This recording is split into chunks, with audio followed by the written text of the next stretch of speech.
अच्छा, तो ये जो इनटेक ऑफ कार्बन डाइऑक्साइड और वाटर एंड प्लांट्स है, इसमें क्या है कि ये जो दोनों हैं, दोनों के दोनों क्या हैं, रॉ मटेरियल्स हैं, ठीक है। तो कार्बन डाइऑक्साइड जो है वो इंटर सेलुलर स्पेसिस की वजह से प्लांट के पत्तों के अंदर जो है वो डिफ्यूज होकर जाती है, ठीक है। अगर एनवायरनमेंट के अंदर कार्बन डाइऑक्साइड है तो वो पौधों के पत्तों के अंदर डिफ्यूज होकर जाती है इंटर सेलुलर स्पेसिस, ठीक है। इंटर सेलुलर स्पेसिस कहते हैं जो कि सेल के दरमियान हो। इंट्रा कहते हैं एक के सेल के दरमियान, intercellular mean different cell के दरमियान, ठीक है। अगर लफ्ज आएगा इंट्रा, तो इंट्रा का मतलब होता है कि डिफरेंट एक ही सेल के दौरान, ठीक है। डिफरेंट का मतलब होता है एक ही सेल के दौरान, जबकि यहाँ पे इंटर लिखा हुआ ना, इंटर सेलुलर, इसका मतलब है कि डिफरेंट सेल हैं और उन सेल के दरमियान, ठीक है। तो सेल के दरमियान स्पेसिस मौजूद होती हैं और उनको हम क्या कहते हैं, स्टोमेटा कहते हैं, ठीक है। स्टोमेटा का लफ्ज आपने पहले भी सुना होगा कि स्टोमेटा जो है वो स्मॉल ओपनिंग्स होती हैं पत्तों के अंदर। जो प्लांट होते हैं उनके पत्तों के ऊपर जो है वो छोटी छोटी ओपनिंग होती है, जिन्हें क्या कहते हैं, स्टोमेटा कहते हैं, ठीक है। और स्टोमेटा जो है इसको दो गार्ड सेल ने जो है वो कवर किया होता है, ठीक है। तो स्टोमेटा को दो गार्ड सेल ने कवर किया होता है और उनकी शक्ल जो है वो तकरीबन इस तरह से होती है, ठीक है। स्टोमेटा की शक्ल तकरीबन जो है वो इस तरह से होती है। तो यहाँ से क्या होता है कि जो फोटोसिंथेसिस प्रोसेस शुरू में होता है। अच्छा, तो हम पढ़ रहे थे कि ये जो स्टोमेटा हैं, ये जो है इसके अंदर क्या होता है, कार्बन डाइऑक्साइड डिफ्यूज होकर जाती है, ठीक है। जब स्टोमेटा ओपन होते हैं तो कार्बन डाइऑक्साइड इनके अंदर जाती है, ठीक है। और स्टोमेटा जब खुलता है तो कार्बन डाइऑक्साइड अंदर जाके मेसोफिल सेल के साथ अटैच होता है, ठीक है। मेसोफिल सेल के साथ अटैच होती है कार्बन डाइऑक्साइड, और फिर वो मेसोफिल सेल से लेके जाते हैं ग्रीन सेल, और फिर वो जो ग्रीन सेल्स होते हैं उनके अंदर मौजूद होता है क्लोरोप्लास्ट, और क्लोरोप्लास्ट के अंदर एक ऐसे को कहते हैं स्ट्रोमा। तो कार्बन डाइऑक्साइड जाती है स्ट्रोमा के अंदर, ठीक है, स्ट्रोमा के अंदर जाती है। और आप ये भी देखेंगे कि डार्क रिएक्शन के अंदर कार्बन डाइऑक्साइड जो है वो रिड्यूस होकर ग्लूकोज बना रही होती है, ठीक है। कि डार्क रिएक्शंस के अंदर कार्बन डाइऑक्साइड जो है वो रिड्यूस होकर ग्लूकोज बना रही होती है। तो कार्बन डाइऑक्साइड तो लाजमी जुज है फोटोसिंथेसिस का, क्योंकि फोटोसिंथेसिस जो है वो कार्बोहाइड्रेट बनाती है, ग्लूकोज वगैरह बनाती है। तो कहाँ से बनाती है, कार्बन डाइऑक्साइड की वजह से बनाती है। यानी कि इसको यूज करके CO2 को यूज करके क्या बनाती है, C6H12 और O6, ठीक है, ये बनाती है। डार्क रिएक्शंस आप जो है वो पढ़ेंगे, अभी फोटोसिंथेसिस हम आज पढ़ेंगे तो उसके अंदर आप पढ़ेंगे कि डार्क रिएक्शंस क्या होते हैं, ठीक है। इसके साथ स्टार लगा देते हैं कि इसको हमने अभी पढ़ना है, ठीक है। जैसे आप ये आप ध्यान के अंदर ये याद रख लें कि जो डार्क रिएक्शंस हैं इसके अंदर कार्बन डाइऑक्साइड यूज होके क्या बना देगी, ग्लूकोज बना देगी, जो एंड प्रोडक्ट ऑफ फोटोसिंथेसिस होगी, सही है।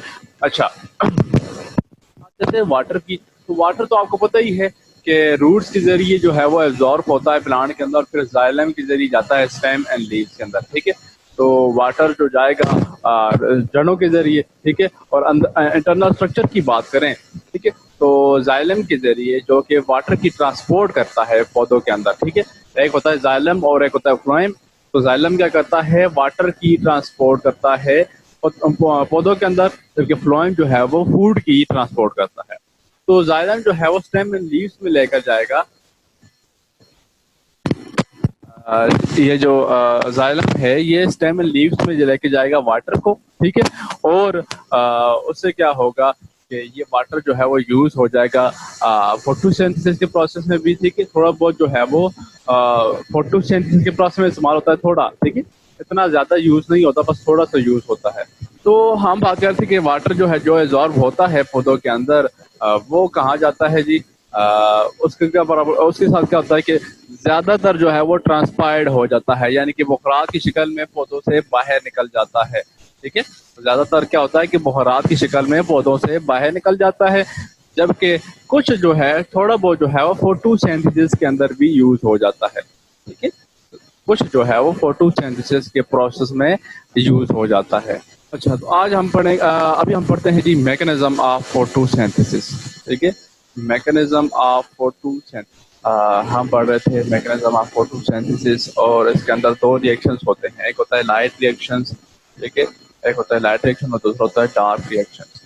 दो किस्म की रिएक्शन जो है वो आपके फोटोसिंथेसिस के अंदर होते हैं। ठीक है, तो फोटोसिंथेसिस जो है उसके अंदर दो किस्म के रिएक्शन होते हैं। एक होता है डार्क रिएक्शन और एक होता है लाइट रिएक्शन। ठीक है, डार्क रिएक्शंस और लाइट रिएक्शन। तो सबसे पहले हम पढ़ते हैं लाइट रिएक्शन।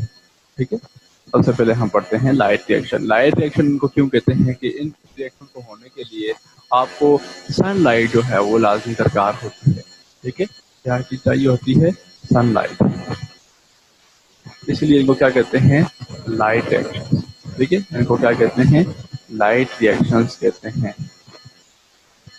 अच्छा, तो ये होते कहाँ पे हैं? ग्रेनम में होते हैं।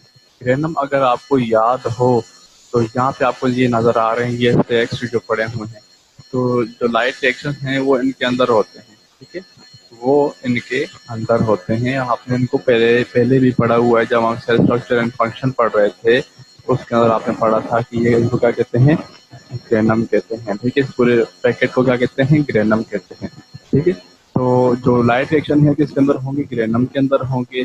और जो लाइट है वो एब्जॉर्ब करेगी क्लोरोफिल। ठीक है, जो लाइट है वो कौन एब्जॉर्ब करेगा?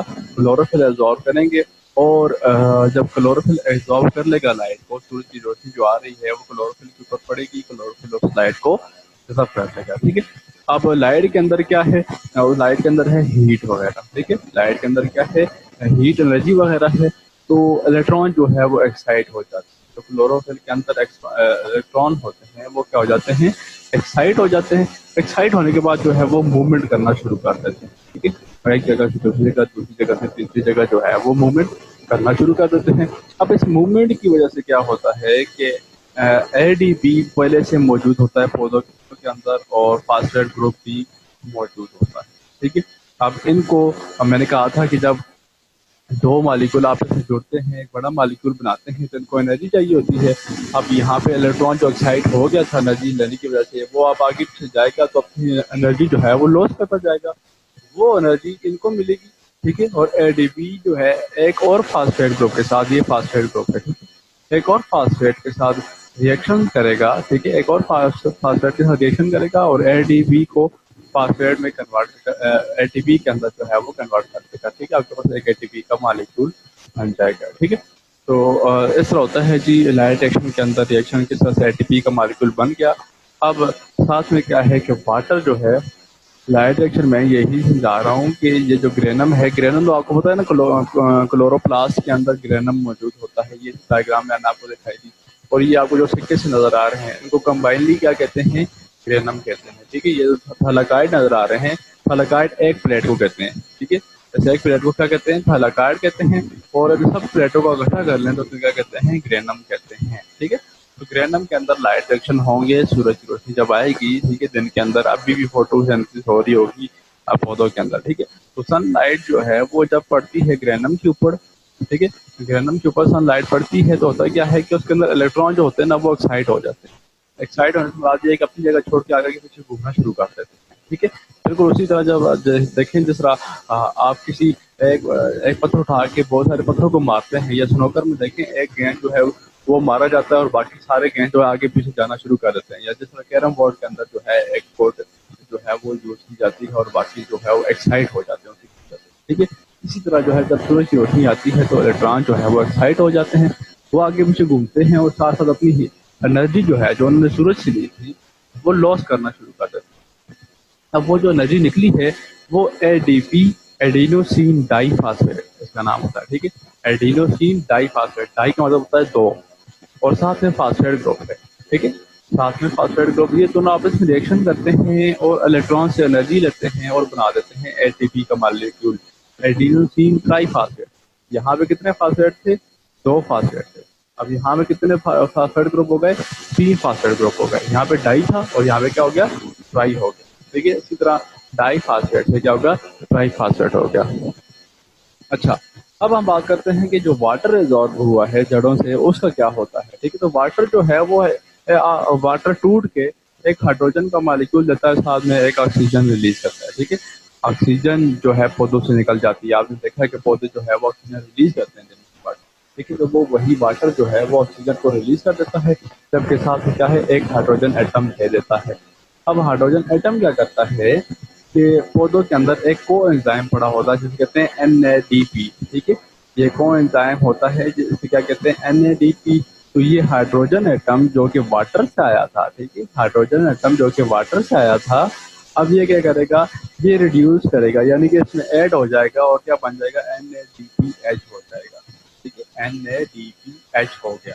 ठीक है, ऑक्सीजन रिलीज भी हो गई। ठीक है, और साथ में जो वाटर था, वाटर का हाइड्रोजन था, वो NADP जो कि पौधों के अंदर पहले से मौजूद था, उसके साथ रिएक्शन करके क्या बना दिया, NADPH बना दिया। ठीक है, ये आगे जाके यूज होगा, ATP की सिंथेसिस में भी यूज होगा और ग्लूकोज बनाने में भी यूज होगा। ठीक है, आगे है जी डार्क रिएक्शन। ठीक है, जो आप पूछ रहे थे कि डार्क रिएक्शन क्या होते हैं, ठीक है, तो अभी हम पढ़ते हैं कि डार्क रिएक्शन क्या होते हैं। इनको केल्विन साइकिल भी कहते हैं।